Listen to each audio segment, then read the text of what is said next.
মাটির ঘর, উপরে টিন, ওটা ছটপট করতো যে থাকতে পারবো না। ওই সময় আমাদেরকে, শুধু আমাকে না, আমরা 14-15 জন শিক্ষক থাকতাম মাটির ঘরে। তো এই যে বাদল ভাই আমাদের কমিটির কলেজের গভর্নিং বোর্ডের সদস্য ছিলেন, ওই এসে সময় দিত। এরকম আরো বেশ কিছু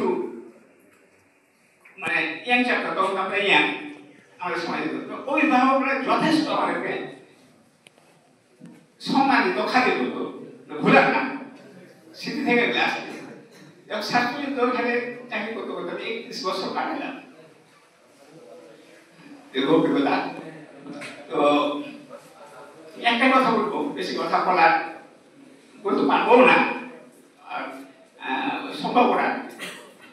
আমি এই কলেজে চাকরি করতে এসে প্রথমে ভালো লাগতো না, কিন্তু স্যারের লোকের আন্তরিকতাতে মুগ্ধ হইতাম। ক্লাসে এসে তোমার তো এই এত সুন্দর বিল্ডিং না, আমাদের সামনে ধন্যবাদ জায়গা হয় বড় ব্যবস্থা, এনারই তৎপরতায় আমাদের এই যে কি বলবো চাকচিক্য গর্জিয়াস একটু ভাব আমাদের পড়ে, এটা সৌরার মাধ্যমে। এবং উনি আপনার চেষ্টা করেছেন এবং করে যাচ্ছেন কলেজটা ভালো করার জন্য।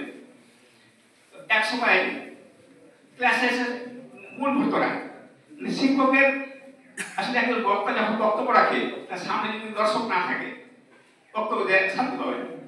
আমাদের ওই অবস্থা, ভর্তি হয়েছে ক্লাসে ছাত্রছাত্রী 100-200 জন, ক্লাসে পাচ্ছি 25-30 জন।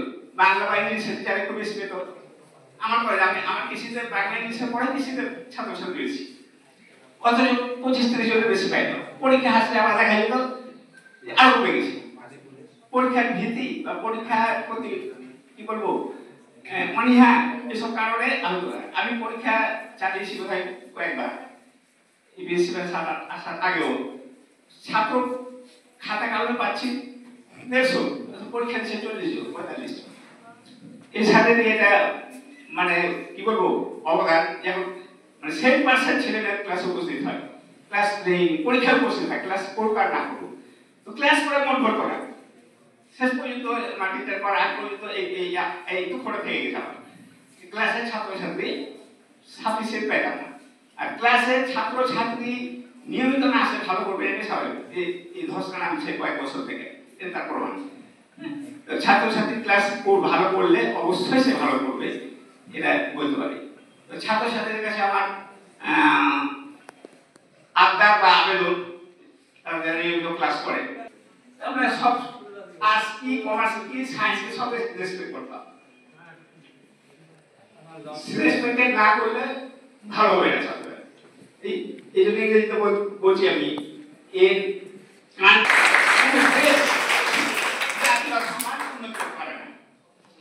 ছাত্রছাত্রীরা আবার নিয়মিত ক্লাস করবে, ছাত্রের শিক্ষকদের সম্মান দেখাবে। একটা শিক্ষক কোনোদিনও একটা ছাত্রের কাছে চায় না যে সে তার একটা দাওয়াত খাওয়ায়, তাকে একটা গিফট দেয়, একটা চা চক্র করে। আমার মনে হয় কোনো শিক্ষকের কামনা বা ধারণার মধ্যে নাই। ছাত্ররা পাস করলে শিক্ষক খুশি হয়, ছাত্ররা স্যারটাকে একটু রেসপেক্ট করলে মনে রাখে। আমি আমার ক্লাসে আমার মনে হয় আমার যদি 60টা ছেলে ক্লাস করে, আমার বোধ হয় 50টা ছেলেরই আমার নাম মুখস্থ আছে। অনেক ছেলের নাম আমি এখন বলে দিতে পারবো, ছেলে থেকে বলে অনেক অবাক হয়ে যায়, সারা মনে রাখেন না, ক্লাস করতে করতে পরীক্ষা নিতে যাও মনে হয়ে যায়। তো ছাত্রদের কাছে আমরা এটা আবদার, তারা নিয়মিত যারা ক্লাস করে